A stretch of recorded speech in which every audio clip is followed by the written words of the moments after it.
जय हिंद साथियों। आज जिस विषय के बारे में बात करना चाह रही हूँ वो एक शब्द का ट्वीट है।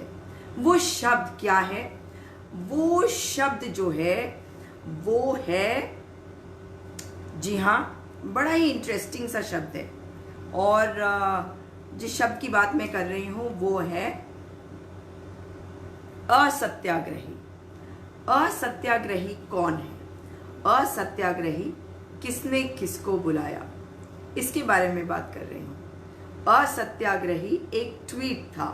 आपको पता हो या ना पता हो मैं नहीं जानती, पर आपको बताना चाहती हूँ कि हमारे प्रधानमंत्री जी श्री नरेंद्र दामोदर दास मोदी जी ने रीवा में एक 750 मेगावाट का रीवा सोलर प्रोजेक्ट जो है वो देश को समर्पित किया। और जब इसको देश को समर्पित उन्होंने किया तो उन्होंने एक बात कही। उन्होंने कहा कि ये एशिया का सबसे जो बड़ा पावर प्रोजेक्ट है। और राहुल गांधी जो हैं उन्होंने कहा कि ये, मतलब कुछ नहीं कहा, उन्होंने बेसिकली कहा असत्याग्रही। असत्याग्रही क्यों कहा ये आपको सोचने की जरूरत है।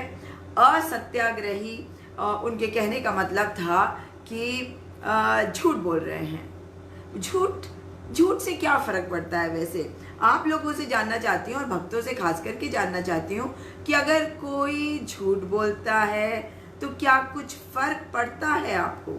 या जिसको जो जी में आया वो बोल सकता है, जिसको जो झूठ बोलना है वो बोलता रहे, फर्क क्या पड़ता है ना? तो मैं आपको बता दूं कि बहुत सारे ट्वीट्स मैंने देखे। और उसके पहले मतलब मैं इश्यूज पे आना चाहती हूँ। ये भी एक इशू है कि आप झूठ बोल के देश को कब तक बेवकूफ़ बनाएंगे। मैं ये बात क्यों कह रही हूँ? मैं ये बात इसलिए कह रही हूँ क्योंकि देश को बेवकूफ़ बनाया जाता है अगर झूठ बोल के। तो ये सही इसलिए नहीं है क्योंकि देश में आप जब किसी नेता को चुनते हैं तो आप उसको एडमायर करते हैं, आप उसका अनुसरण करना चाहते हैं क्योंकि आप ये मानते हैं कि वो आपके लिए, आपके देश के लिए, आपके परिवार के लिए, समाज के लिए बेहतर से बेहतर व्यवस्था देंगे। मगर क्या सचमुच में अगर झूठ बोल के बरगलाया जाए तो ऐसा हो सकता है? मैं आपको कुछ एग्जाम्पल्स देना चाहती हूँ।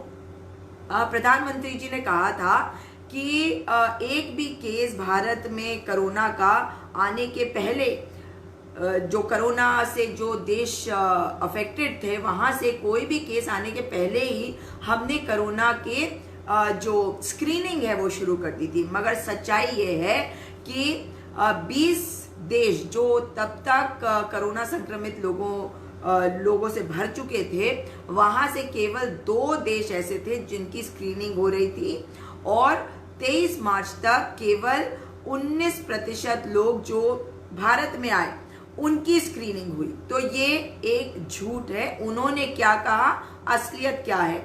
हम ये कह सकते हैं कि असलियत क्या है, हम ये कह सकते हैं कि झूठ क्या है। खैर, प्रधानमंत्री जी ने कहा कि जो हमारी फाइनेंशियल, जो इन्होंने आर्थिकी को ठीक करने के लिए जो फाइनेंशियल पैकेज वो लेके आए हैं, आप जानते हैं ना कितने लाख करोड़ का, मैं उसकी बात कर रही हूँ। उन्होंने कहा कि वो भारत की जीडीपी का 10% है। मगर असलियत ये है कि जो फाइनेंशियल आर्थिक पैकेज देश को दिया गया वो जीडीपी का मात्र 1% है।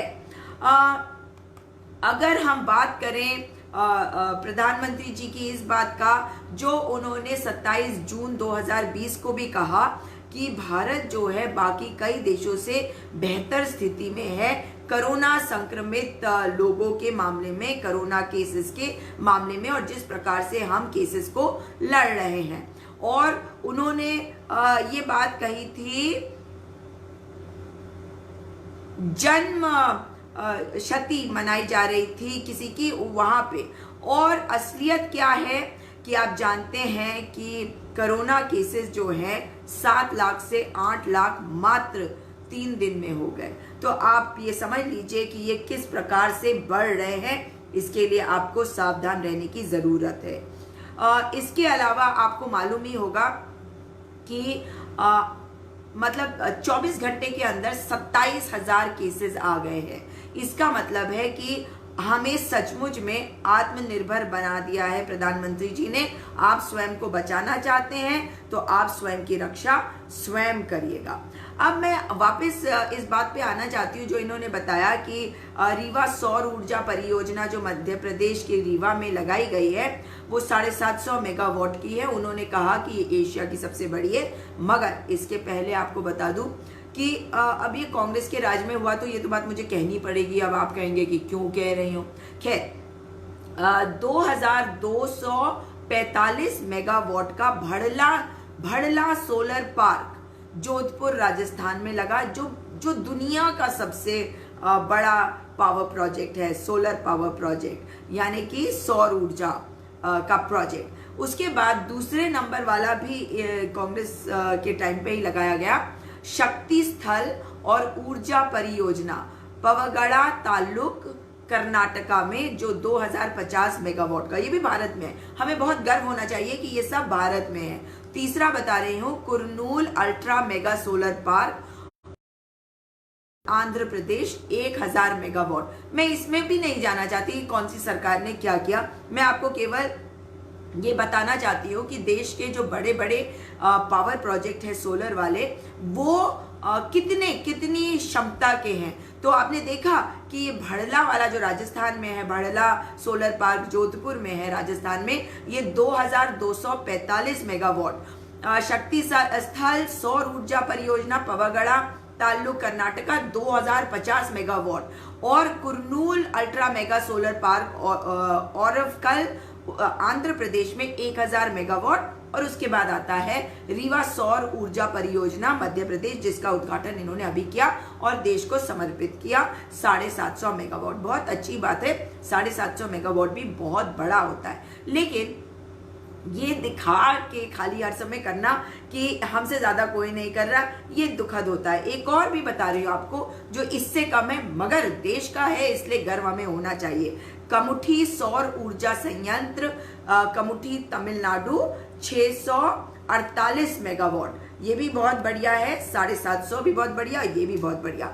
तो बहुत जरूरी है। मोदी जी के भाषण में वो दावा क्या करते हैं कि रीवा सोलर पावर प्लांट जो है एशिया का सबसे बड़ा है और उसकी क्षमता है 750 मेगावाट। जबकि सच्चाई मैंने आपको बता दी है कि राजस्थान में और कर्नाटका में दो ऐसे हैं जो इससे कहीं ज्यादा है। 750 का डबल क्या होता है? 1500 साथियों। और जो राजस्थान में है वो 2245 और जो कर्नाटका में है वो 2050। तो झूठ देश को नहीं बोलना चाहिए। आपको भारतीय जनता पार्टी की जो बातें उन्होंने बताई है कि कोल इंडिया लिमिटेड और आईडीबीआई बैंक में इन्होंने जो गवर्नमेंट की, सरकार की स्टेक्स थी उनको बेचकर 20,000 करोड़ जुटाने की योजना भी बनाई है। लेकिन अब ये पैसा कहाँ लगाया जाएगा? क्या ये कोरोना के लिए लगाया जाएगा या ये भारतीय जनता पार्टी के निजी खर्चों के लिए जाएगा? ये भी देखा जाएगा। ये प्लानिंग चल रही है कि कोल इंडिया लिमिटेड में और आईडीबीआई में 20,000 करोड़ की हिस्सेदारी जो सरकार की है उसे बेचा जाएगा। तो बहुत सारी बातें होती हैं जो सच और झूठ के बीच में घूमती रहती है। अब वापस अगर हम आ जाएं जो असली मुद्दे हैं उन पर, बहुत सारी बातें हो चुकी किस प्रकार से आप जानते हैं कि विकास दुबे हत्याकांड हुआ है, ये एनकाउंटर में इसकी हत्या ही हुई है। और कहा जा रहा है कि ये भाग रहा था, मतलब मोटी सी तोंद के साथ, ये बदमाश जो मुस्कुराते हुए दिख रहा था, जिस गाड़ी में चढ़ा मगर गाड़ी उल्टी दूसरी हो गई, उसमें से पुलिस वाले नहीं निकल पाए, ये भाग गया। खैर बहुत सारी चीजें हैं, बहुत सारे तार जो औरों के साथ जुड़े हुए हैं वो छुपाने की कोशिश कर रही है ये सरकार। सिद्धार्थ रक्षित जी से मैं बिल्कुल सहमत हूँ। आप लिख रहे हैं understand this government is lying about Covid के बारे में ये सरकार झूठ बोल रही है। Wonder how any government of a country can tackle this pandemic, मतलब हमारे देश की कौन सी ऐसी सरकार है जो इसको हैंडल कर सकेगी। ये सारी बातें होती है जो आपको बोलने की जरूरत है। ये सारी बातें बोलने से क्या फायदा होता है? अगर मैं भी शुरू कर दूं फेकेंद्र, जुमलेंद्र, झूठेंद्र, मैं भी बोल सकती हूँ। जैसे अभी कोई बोल रहा पप्पू शप्पू, अरे पप्पू शप्पू को छोड़ दो ना, पप्पू को पप्पू रहने दो। तुम तो ये बताओ कि सरकार कर क्या रही है, अगर सरकार कुछ कर रही है तो वो बताओ। आप लोगों ने सरकार की जो भी चीजें हैं उनको आपने कहना है कि सरकार बहुत अच्छा कर रही है, कुछ गलत भी है तो उसको आपको देखना नहीं है। खैर वो आपकी इच्छा है, आप क्या देखना चाहते हैं, मगर अब असली मुद्दों पे हमें आ जाना चाहिए। असली मुद्दे क्या है, मैं उनके बारे में बात करना चाहती हूँ। असली मुद्दे ये हैं, कोरोना चल रहा है, हमारे बच्चों से जबरदस्ती एग्जाम देने को कहा जा रहा है यूजीसी द्वारा, आईआईटी नहीं कह रहा। और बहुत सारे लोग हैं वो जानते हैं, वो समझ रहे हैं कि बच्चे इस वक्त बहुत प्रेशर में हैं। मगर अगर सरकार हमारे बच्चों को कहती है कि आप लोग इम्तिहान दीजिए और पहले सेमेस्टर के जो इम्तिहान है कॉलेजेस में वो अगस्त तक करवा लिए जाने चाहिए, तो क्या ये सही है? कोरोना आप संभाल नहीं पा रहे, कोरोना के केसेस बढ़ते जा रहे हैं। आपने ये कहना शुरू किया था कि आपको याद होगा कि 18 दिन में महाभारत और 21 दिन में कोरोना समाप्त हो जाएगा। 21 दिन में कोरोना समाप्त नहीं हुआ हमारे प्रधानमंत्री के हिसाब से। कोरोना जो है वो बढ़ता चला गया। आपने ताली बजाई, आपने थाली बजाई। मुझे तो ये बता दीजिए कि आपकी ताली थाली से क्या क्या चीजें हो गई, भक्तों मैं आपसे भी जानना चाहती हूँ। और बहुत सारे फूल भी बरसाए। आप जानते हैं किस तरह से हमारे प्रवासी बहन भाई जो हैं सड़कों पे चलते रहे, बच्चे जो हैं वो सड़कों पे चलते रहे, किस तरह से त्राहिमाम कर रहा था भारत। खैर आप लोग उस बात को कहेंगे कि नहीं ये तो उन्होंने बात नहीं मानी। चलिए आपकी बात को नहीं मानते हुए इस बात को ज्यादा तवज्जो नहीं देती, लेकिन अब जब कोरोना के केसेस इतने बढ़ रहे हैं तो क्या ये आवश्यकता है कि सरकार जो है बच्चों से इम्तिहान दिलवाए? क्या ये जरूरी है कि बच्चों को कॉलेज जाना पड़े? आप मुझे बताइए। अगर जो लोग बाहर रह रहे हैं किसी और शहर में और उन्हें जाना पड़ेगा, एक तरफ आप कह रहे हैं सोशल डिस्टेंसिंग, दूसरी तरफ कह रहे हैं कि घर से बाहर मत निकलना, कम से कम निकलना, उसके बाद कह रहे हैं कि इसके साथ रहना है मगर संभल के रहना। तो आपने संभल के रहना है या बच्चों को खतरे में डालना है? बच्चे जो हैं वो इस देश का भविष्य है। आप एक बात को समझ लीजिए कि ये देश आपका और मेरा जरूर है, लेकिन ये देश आपका और मेरा जानते हैं कैसे? हमारे पास ये अमानत है, हमारी आने वाली पीढ़ियों की है। ये देश जो है ये उनका है और हमारे पास ये उनकी अमानत है। हमें इसको ठीक प्रकार से रखने की जरूरत है, इसे सेफ रखने की जरूरत है। अब कुछ चीजें जो है वो और भी चिंताजनक है कि देश की आर्थिकी कहाँ जा रही है, सरकार का प्लान क्या है, कुछ समझ में नहीं आ रहा। कभी लॉकडाउन हो जाता है, कभी अनलॉक हो जाता है, कभी कहते हैं आप आत्मनिर्भर बनो, कभी कहते हैं कि जो सरकार है वो बहुत अच्छी व्यवस्था कर रही है, मगर कहीं कहीं पर आपको सडनली सुनाई देता है। अब मैंने पहले भी ये बात कही थी कि जो जगह और खास करके कुछ ही शहरों में ये मैटर्स जो हैं कोरोना के सबसे ज्यादा पाए जा रहे हैं, तो उन जगहों पर टेस्टिंग बढ़ाई जानी चाहिए। दिल्ली, मुंबई, अहमदाबाद, चेन्नई, जो इंदौर, ये सारी जगहों पे जहाँ पे केसेस कम है वहाँ पे और हेड केसेस, तो वहाँ पे मॉनिटरिंग ठीक से होनी चाहिए, टेस्टिंग बेहतर होनी चाहिए। यही तो करने की जरूरत है। हर जगह तो केसेस नहीं है अभी, फिर केसेस फैले हैं। 8 लाख केसेस कोई कम तो है नहीं, लेकिन अगर 8 लाख केसेस हैं तो क्या हमारी सरकार इसको संभाल नहीं सकती? मुझे ऐसा लगता है कि सरकार संभाल सकती है अगर ये ढंग से करे। अगर yes we need solutions to questions now, not what we are doing right और रॉन्ग। बिल्कुल हमें सॉल्यूशन, समाधान चाहिए। आप लोगों को भी बजाय ये सब ये कहानियां कथा सुनाते हैं आपको सॉल्यूशन यानी कि समाधान देने की जरूरत है। और यही बात मैं कह रही हूं कि जरूरत है कि टेस्टिंग को बहुत बढ़ाया जाए और बच्चों को इम्तिहान देने के लिए जगह जगह पर इकट्ठा नहीं किया जाना चाहिए। अगर आप बच्चों को इकट्ठा करेंगे तो उनकी जान को भी खतरा हो सकता है। बच्चे मेंटली तैयार नहीं है, तो ये क्या आवश्यक नहीं है कि हम ये बात को समझे कि हमारे बच्चे अगर मेंटली तैयार नहीं है तो हम उनसे जबरदस्ती इम्तिहान दिला के क्या हो जाएगा? 1 साल अगर वो इम्तिहान नहीं देते तो क्या आसमान गिर जाएगा या धरती उखड़ जाएगी? क्या होगा? हमारे HRD मिनिस्टर जो हैं डॉक्टर रमेश पोखरियाल निशंक, आपको उनका बता दूं कि जिस वक्त वो सरकार में मुख्यमंत्री थे ना उत्तराखंड के, तब भी वो किताबें भी लिख रहे थे। तो मतलब मुझे ज़्यादा कुछ कहने की ज़रूरत नहीं और ना मैं कुछ कह रही हूँ, आपको जो समझना है आप समझ लीजिए। अब वो कह रहे हैं कि इम्तिहान दिलवाना है। क्यों इम्तिहान दिलवाना है? बच्चों की ज़िंदगी से ज़्यादा महत्वपूर्ण है क्या एग्ज़ाम? इसलिए आपको भी अपनी आवाज़ को बुलंद करने की ज़रूरत है। जो फीस है, अगर हम फीस को, मैं मानती हूँ कि अगर फीस माफ करी जाती है तो ये भी देखना जरूरी है कि जो टीचर्स हैं उनको तनख्वाहें कहाँ से मिलेगी। मैं बार बार कह रही हूँ कि सरकार को ये सब चीजों को देखने की जरूरत है, इसका समाधान ढूंढने की जरूरत है कि जो छोटे स्कूल्स हैं जो अपने अपने बलबूते टीचर्स को सैलरी नहीं दे पा रहे हैं, वहां पे सरकार को कुछ ना कुछ योजना लाने की जरूरत है। बच्चों को प्रताड़ित उत्पीड़न उनका नहीं होना चाहिए, ये मेरा कहना है। ये बहुत बड़ा इशू है। आखिरी इशू पे आ रहे हैं। आखिरी इशू जो है अर्थव्यवस्था को ठीक करने के लिए तो खैर है ही, बहुत सारी बातें हैं करने को, लेकिन आज के लिए मैं आखिरी बात जो कर रही हूँ वो है भारत चीन वाला जो मसला है।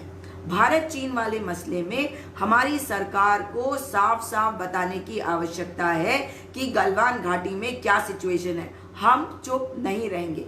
देश हमारा है, वे केवल प्रधानमंत्री हैं मोदी जी, गृह मंत्री हैं अमित शाह, और देश आपका है, देश मेरा है। और जो अगर आप कहेंगे कि 1962 के बारे में, तो 1962 के बारे में आप जब कहते हैं तो आपको मैं एक बात बताती हूँ।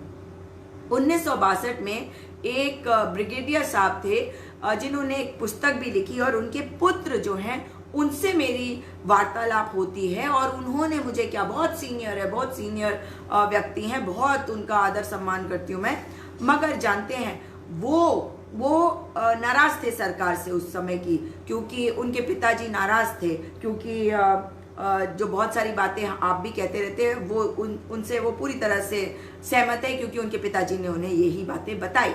लेकिन आज जब वो बात करते हैं वो कहते हैं कि पीछे मुड़ मुड़ कर देखने का क्या मतलब है सरकार का, आगे देखिए। और भक्त जो है वो भी पीछे मुड़ मुड़ कर देखते हैं कि 1962 में क्या हुआ। अरे तो 1962 में जो हुआ आप चाहते हैं कि वो 2020 में भी हो जाए, 2020 का खेल आप चाहते हैं कि 1962 में अगर हुआ तो आप चाहते हैं कि अभी भी खेला जाए।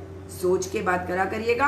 और मैं फिर कहती हूँ कि जिन लोगों ने अपनी जान दे दी, वीरगति को प्राप्त हो गए 1962 के जंग में, युद्ध में, उनका कुछ मान करे, सम्मान करे और समझे बात को कि अगर वे वो नहीं करते जो उन्होंने किया तो बहुत मुश्किल होती देश को बचाने के लिए, उसकी सीमाओं को, सरहदों की रक्षा करने के लिए। इसलिए इस तरह की बातें करने के बजाय आज जो इशू है, लद्दाख के लोग कह रहे हैं कि गलवान घाटी जो है उसमें चीनी घुस आए हैं। अब कहा जा रहा है कि चीनी जो है वो पीछे हटे। ये बहुत बड़ा इशू है जो मैं आपको बताना चाहती हूँ आखिर में, कि चीनी जो है कहा जा रहा है कि वो पीछे हट गए, यानी कि चीनी पीछे हट गए और हम भी पीछे हट गए, यही कहा जा रहा है।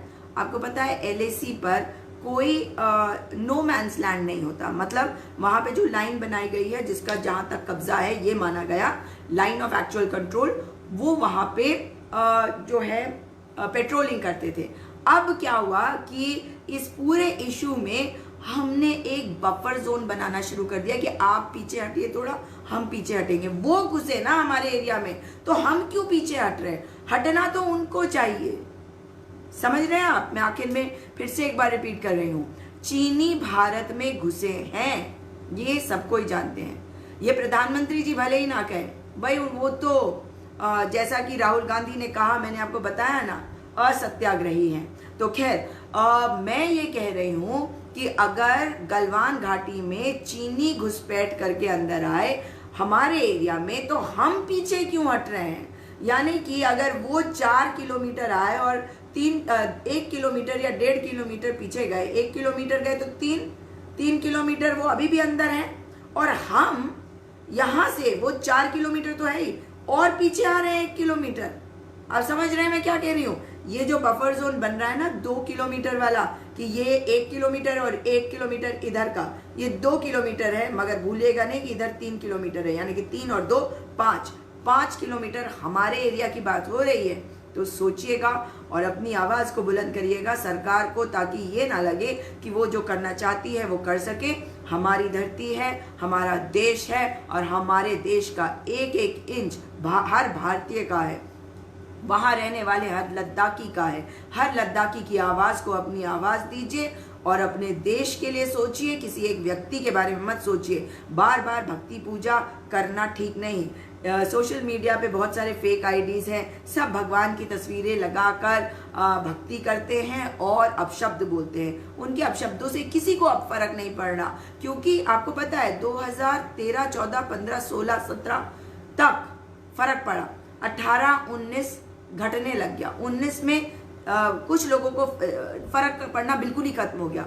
अब 2020 तक आते आते अब किसी को फर्क नहीं पड़ रहा, क्योंकि हर सच्चा भारतीय, सच्चा नागरिक देश के बारे में सोच रहा है। वो ये नहीं सोच रहा कि भक्ति पूजा करूं, वो ये नहीं सोच रहा कि मैं अपनी आंखें बंद कर लूं क्योंकि मुझे किसी दल के साथ खड़े होना है। देश के साथ खड़े होइए, सच्चे भारतीय बनिए। दोबारा आपसे मुलाकात होगी, तब तक के लिए नमस्कार। आपके सारे कमेंट्स बाद में पढ़ूंगी और कोशिश करूंगी उसका जवाब देने के लिए भी। चलिए कुछ मैसेज पढ़ लेती हूँ। लिखा हुआ है आर्थिक तंगी से, जैसे बहुत सारे लोग लिख रहे हैं कि वे परेशान हैं। किसी ने लिखा पढ़ लिख कर करना क्या है, जब पकौड़े ही तलना है तो रोजगारी तो ये सरकार नहीं। अगर ये सरकार ये बात कह रही है तो हमें अपनी आवाज को बुलंद करना, अपने देश को आगे लेके जाना। इनके कहने से हम पकौड़े नहीं तलवाने वाले अपने बच्चों से, अपनी आगे की पीढ़ियों से नहीं। हमें लड़ना है, हमें व्यवस्था को बेहतर बनाना है। ये है कौन ये बात कहने के लिए? ये पेरेंट्स भी तैयार नहीं है, बच्चों को स्कूल वापसी नापसंद है। देखिए किसी ने लिखा है, सिद्धार्थ जी ने, कि बच्चे भी नहीं आना चाहते, जो बच्चों वाला मामला था, और इसमें कुछ गलत नहीं है।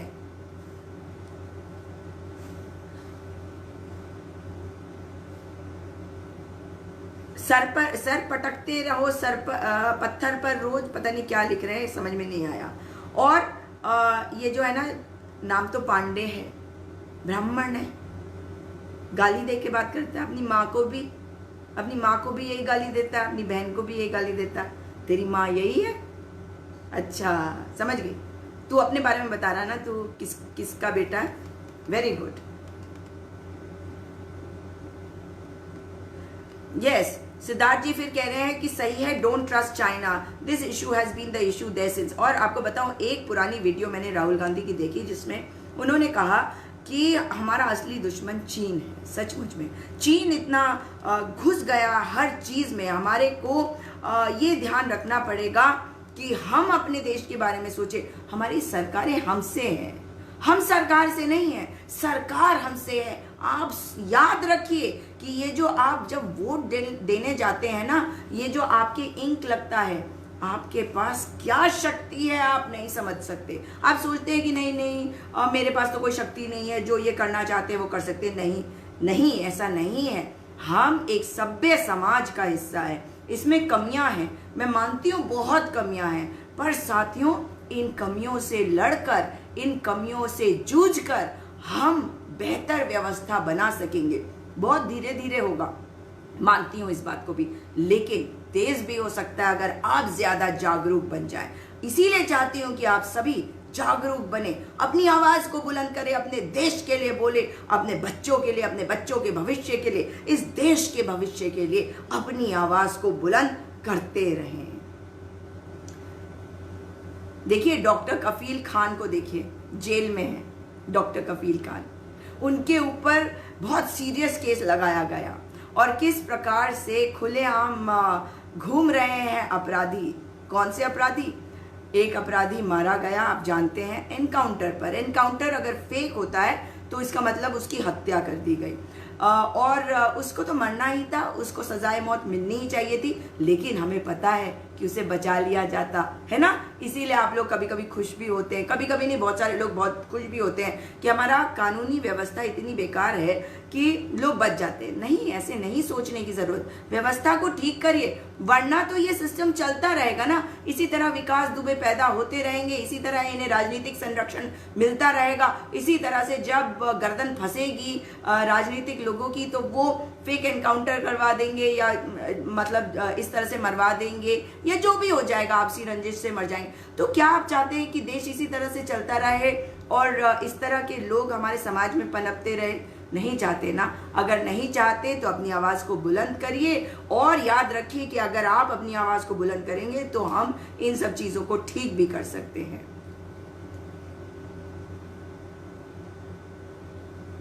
जब उनको आपदा में अवसर ढूंढ रहे हैं, बच्चों की जान से ज्यादा परीक्षा को महत्व दे रहे हैं, फिर क्या लिखे सुजाता जी? ये लिख रहे हैं, बिल्कुल सही। और मुझे बहुत दुख होता है हमारे उत्तराखंड के आयुष के छात्रों के लिए।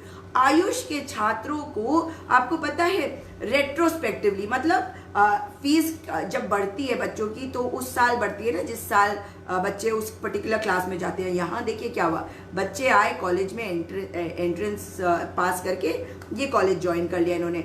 तो ये पहला साल इन्होंने कंप्लीट कर लिया 70,000 या 80,000 की फीस पे, दूसरा साल पढ़ लिया, तीसरा साल पढ़ लिया, फिर चौथे साल में गए तो जानते हैं क्या कहा कॉलेज ने? कॉलेज ने कहा भाई हमने डिसाइड करा है कि आपकी फीस बढ़ा दी गई।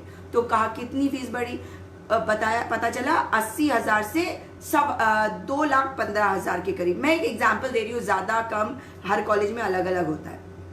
80,000 से 2,15,000, तो इसका मतलब कितना हो गया? आप अंदाजा लगा लीजिए। उस मतलब 1 लाख में से 80 गए 20, 1,15 तो हो गए 1,35, 1,35,000 ज्यादा देने थे इस साल। तो मतलब इस साल 2,15,000 देने हैं। पिछले साल का थर्ड ईयर का 1,35,000 भी अभी जमा करना है और उसके पहले साल का सेकेंड ईयर का भी 1,35,000 जमा करना है। आप मुझे बताइए, जिस माता पिता ने ये सोच समझ के बच्चों को भेजा कि 80,000 की फीस है, वो अचानक से क्या इतनी फीस दे सकता है? नहीं ना। फिर इन बच्चों को कोर्ट जाना पड़ा, तो बेचारे कोर्ट के चक्कर काट रहे हैं, मुझे बड़ा दुख होता है। और अभी कल speak up for students campaign के दौरान इन बच्चों ने कहा कि हमारे को हिदायत दी गई है कि हम जो है कुछ ना बोले इन कॉलेजेस के विरुद्ध सोशल मीडिया पे। बड़ा दुख हुआ सुन के। आवाज दबाने का कोई मतलब नहीं है, किसी को अधिकार नहीं है किसी की भी आवाज को दबाने का। तो जो भी ये कर रहा है वो गलत कर रहा है। फिर मैं बताऊं, आयुष के 2 कॉलेज ऐसे हैं उत्तराखंड में। एक तो आयुष मंत्री के बेटे का कॉलेज है। मतलब ये, मुझे हो सकता है कि मैं गलत हूं, लेकिन क्या ये वेस्टेड इंटरेस्ट में नहीं आता?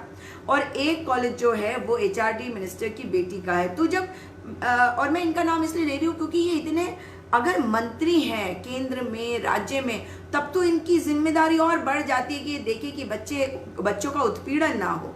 इन बच्चों को कहा जा रहा है कि या तो तुम फीस दो, नहीं तो हम तुम्हें ऑनलाइन क्लासेस नहीं अटेंड करने देंगे। एग्जाम तो देने का मतलब ही नहीं होता। कितने दुख की बात है कि बेचारे बच्चे कोर्ट में घूमते रहे और इस तरह की बातें भी सुननी पड़ रही हैं। खैर, मैं आपसे दोबारा मुलाकात करूंगी। आज के लिए बस अपनी वाणी को विराम देती हूँ और आप लोग खुश रहें, सावधान रहें। आप लोग बहुत लाइटली लेने लग गए हैं कोरोना को, मत लीजिए। जय हिंद।